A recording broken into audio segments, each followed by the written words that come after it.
కీర్తన 148 8వ వచనం చూడండి ప్రియులారా.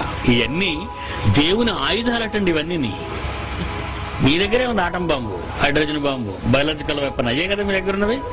దేవుని దగ్గర ఉన్న ఆయుధాలు ఏంటివండి? అగ్ని, వడగండ్లు, హిమము, ఆవిరి, తుఫాను. నీ దగ్గర ఉన్నది ఆటం బాంబు, నీ దగ్గర ఉన్నది హైడ్రోజన్ బాంబు, నీ దగ్గర ఉన్నది అంతరిక్ష క్షిపణి. కానీ దేవుడి దగ్గర ఎలాంటి ఆయుధాలు ఉన్నాయో చూస్తావా? మళ్ళా చదువుతాడు. అగ్ని, వడగండ్లారా, హిమమా, ఆవిరి, తుఫాను. యోబు గ్రంథము 37 అధ్యాయము 2-13 వచనాలు.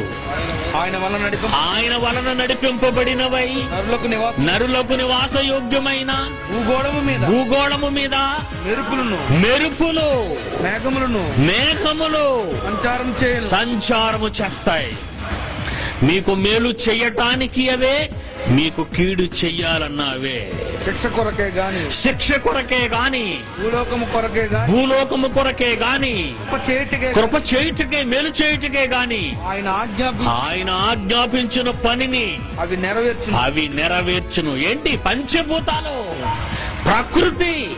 ఏ ప్రకృతి ఒడిలో నిన్ను నిద్ర పెట్టాడో, ఏ ప్రకృతిలో నుంచి నిన్ను తీసి బొమ్మను చేశాడో, ఏ ప్రకృతిలో నీ కోరికలు నెరవేర్చాలని అన్నింటినీ పెట్టాడో, అదే ప్రకృతికి కళంకం చేసే నీ జీవితం. నా రూపాన్నిచ్చి భూమి మీదకి పంపిన తరువాత కూడా నన్ను మరచి నాకు భిన్నంగా ప్రవర్తించిన నీ జీవిత తీరుకి శిక్షించటానికి వాటిని నేను ఉపయోగిస్తాను అన్నాడు.